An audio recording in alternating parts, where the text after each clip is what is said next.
ঘড়িতে তখন 4:20, বাইরে গুটগুটে অন্ধকার, পাখিরাও তখন ডাকে না, কিন্তু আমি উঠে পড়ি। এই ঘুম ভেঙে ওঠার পেছনে ঘড়ির টাইম আমি দেখি না, আর আমার এটা লাগেও না, আমি একা একাই উঠে পড়ি।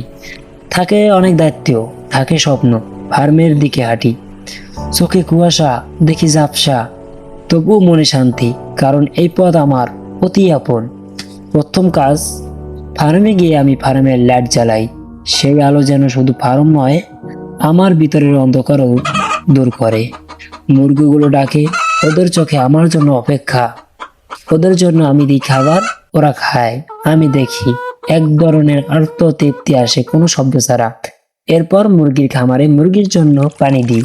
এই যে ছোট ছোট কাজ, তা কেউ দেখে না, কেউ বোঝে না, কিন্তু আমি জানি এই নিয়মিত যত্নেই গড়ে ওঠে আস্ত এক জীবন।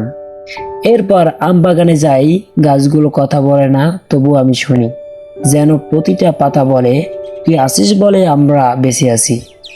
গাছের ডালে দাগওয়ালা আম, জীবনের মতো যেন এক নাম। বাইরে দাগ, ভেতরে আলো, তাই তো বলে ভালো মানে ভালো। এরপরে পা রাখি মালটার বাগানে, সবুজের মাঝে হারাই আপন মনে, ডালে ডালে ঝুলে সোনালি আলো, মিষ্টি গ্রানে মন যায় ভালো। পর্যবেক্ষণে খুঁজি প্রকৃতির গল্প, পাতায় পাতায় দেখি জীবনের ছন্দপথ, ক্যামেরায় ধরি সেই রঙিন দৃশ্য, ব্লগে তুলে ধরি প্রাণের স্পর্শ। তথ্য আর ছন্দে সাজাই এ ভ্রমণ, মালটার বাগানে কাটে স্বপ্নের অনুক্ষণ। মালটা ফলগুলো আমার দিকে চেয়ে আছে, আর বলতে আছে, আমরাই তোর পরিশ্রমের ফল রে, চিন্তা করিস না, তুই থাকলে আমরা ভালো থাকি। একদিকে কলা, সে বেশ রসালো, পাশে বসে আছে আনারস, একদম গরদালা। কলা বলে, ভাই আমি সোজা পথে চলি। আনারস হাসে, তুই নরম, আমি তো কাটাই বড়ি। একজন মিষ্টি আর একজন টক, তাদের নিয়ে চলে ফলের গল্পের জগ। বলো কি যদি দেখাই এই দুজনের টান, ভিউয়ার বলবে এই তো কন্টেন্টের রান।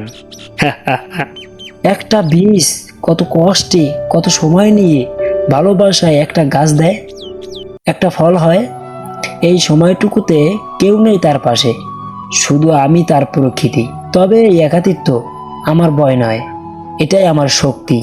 গোসল শেষে নতুন আবা, পানি গড়িয়ে শরীর সিদ্ধ ভাষা, শীতলতায় মনের শান্তি, ধুয়ে গেল সব ক্লান্তি।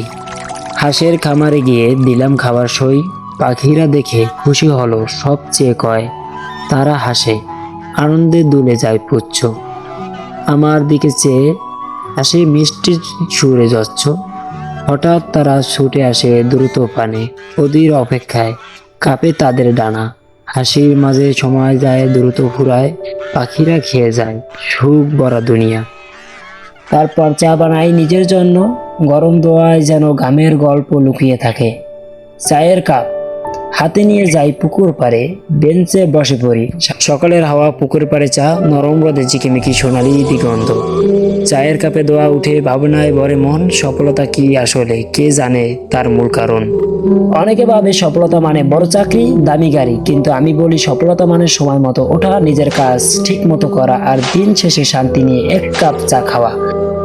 কেউ দেখে না তুমি কতবার ভিজেছো বৃষ্টিতে, কতবার কেটেছো রাত নিঃশব্দে, কতবার শরীর বলেছে আর পারি না, তবুও তুমি চালিয়ে গেছো। এই পরিশ্রমেই তো প্রার্থনা, এই ঘামেই তো অর্জনের সিঁড়ি। তাই যারা আজ হাল ছেড়ে দিতে চাও, ভেবে দেখো তুমি উঠতে পারো কি একটু আগে, তুমি দাঁড়াতে পারো কি গাছের পাশে একটু বেশি সময় নিয়ে। কারণ এই ছোট ছোট অভ্যাসই তোমার জীবনের সবচেয়ে বড় পরিবর্তন আনবে। শেষ কথা, জীবন সহজ না, হবেও না কখনো, কিন্তু পরিশ্রম করলে, মন থেকে করলে জীবন সুন্দর হবেই। সেটা হোক আম গাছ, হাঁসের খামারে, অথবা এক কাপ চায়ের পাশে একটা শান্ত সকালে। প্রিয় ভিউয়ার্স, আজকে ভিডিওটি এখান থেকেই শেষ করলাম। যদি ভিডিওটি ভালো লেগে থাকে, আমার চ্যানেলটি সাবস্ক্রাইব করে আমার পাশে থাকবেন এবং আমাকে সহযোগিতা করবেন। ধন্যবাদ।